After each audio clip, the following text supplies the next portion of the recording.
fear of many, it might spur another round of inflation. Considering that the last month, inflation has gone down to about 2%. And that's a 3-year low, which has been a very difficult feat to achieve, considering there's war, there's effects of El Nino.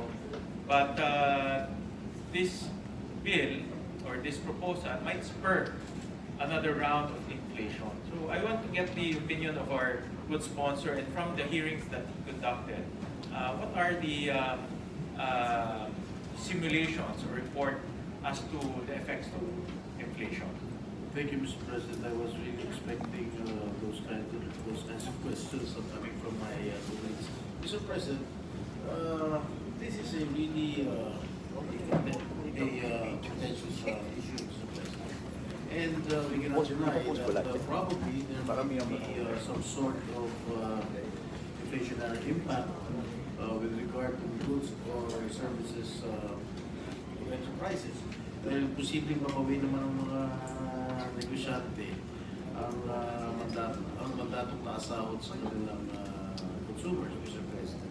And on the other hand, Mr. President, higher wages will also mean putting money in the pockets of workers and more purchasing power for the regular Filipino worker. Ibig sabihin po, mas maraming siya mabibili sa kanyang sinasahod, which would mean more economic activity and effectively rebound to the domestic economy. So ito na yan, Ginong Mr. President, ang monthly poverty threshold para sa ilang miyembro ng pamilya ay 13,797.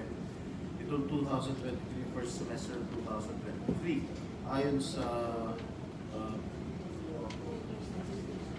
PSA, yung Philippine Statistics Authority, tumas ito mula 10,532 noong 2018 at 12,082 noong 2021.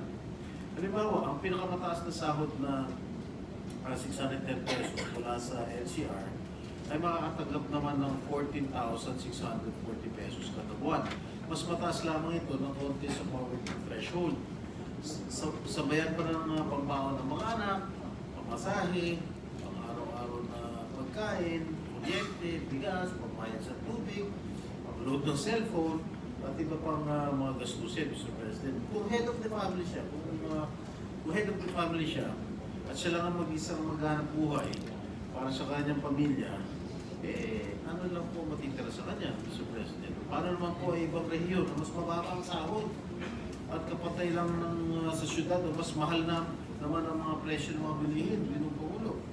In fact, a total of 144 pesos increase for different wage orders po, Mr. President.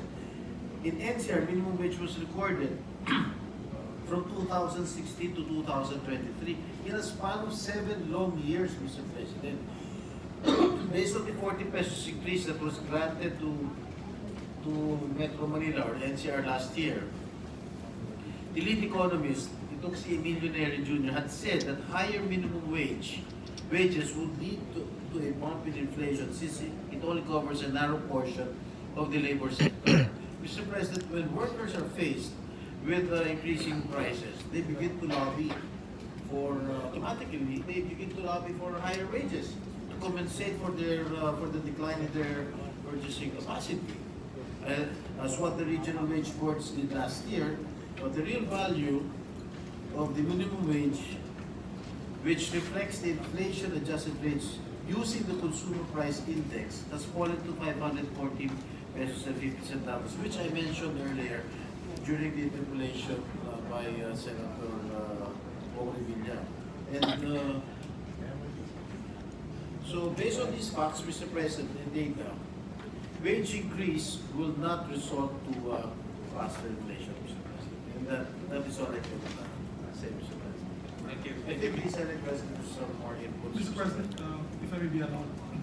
Yes, As Senate principal, President is recognized. yes, principal sponsor and co-sponsor of the measure together with Senator Gino Estrada was the sponsor.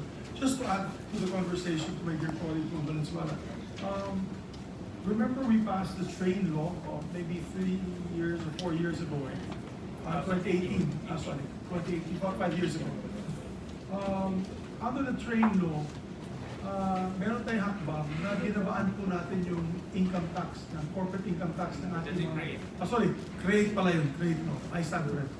Nung binasan po natin yung credit no, binaba po natin ang minimum, ang corporate income tax from 33% to 25%. 8% po ang kinaltas sa corporate income tax.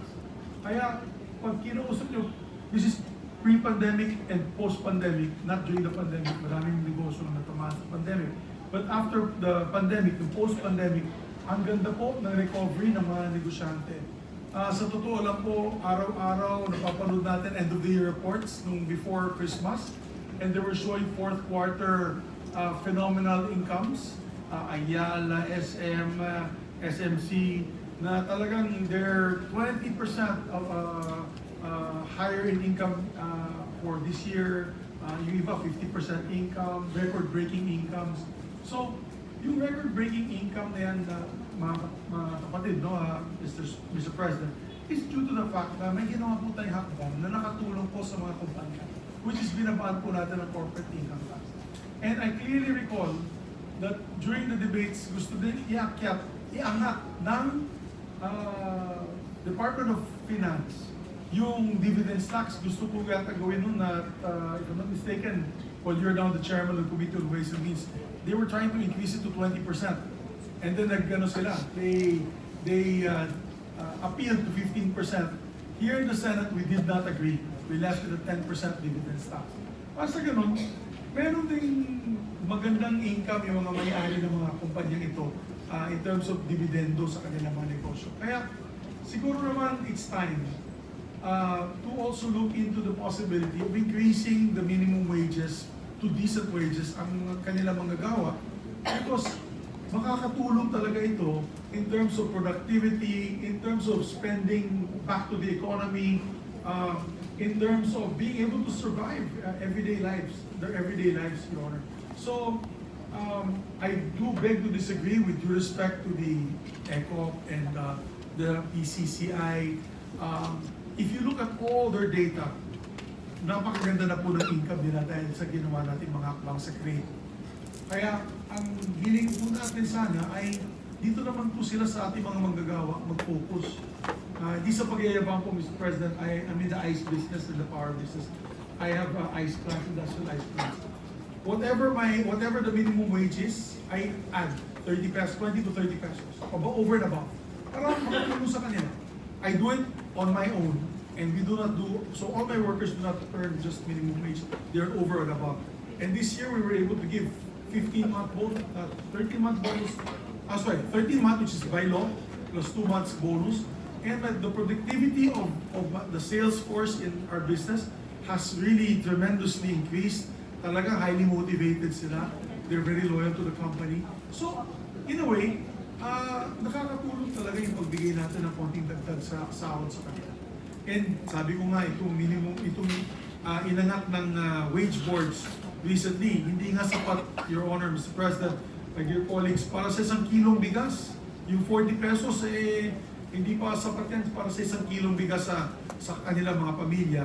Pang araw-araw kung kain nila po ng at least for dinner and for breakfast and lunch for their children. Kaya, if inflation is to be a measure also, I don't think that it is going to be too much, it will increase inflation in our country because, we have some historical data and study which says past minimum wage increases have found little to no evidence that they cause significant inflation. This suggests that the market can absorb the wage increases without a substantial effect on price level. And then again, if we're looking at incomes of companies, I repeat and reiterate, the stand of the Senate in helping make sure that we brought down the corporate income tax to be able to help these companies achieve very good income status every end of the year. Thank you, Mr. President. Thank you, Mr. President. And in fact, Mr. President, for MSMEs, we lowered down from 30% to all the way to 20%, Mr. President. So for big companies, it's 25% CIT. For MSMEs, it's 20% CIT, Mr. President. So thank Thank you very much for that intervention, Senate President. And I thank the good sponsor for assuring the public that the inflationary effect may not be significant, or there is no inflationary effect on this proposal. May I just ask for me, Mr. President, I think the best simulation is a historical perspective. Meaning, let's look at the past increases in terms of wages, minimum wages. And may I ask the good sponsor, in the past, what is the biggest increase in terms of minimum wage? And was there any inflationary effect when that increased? Just a minute, Mr. President, I'd like to collect the data. Session suspended.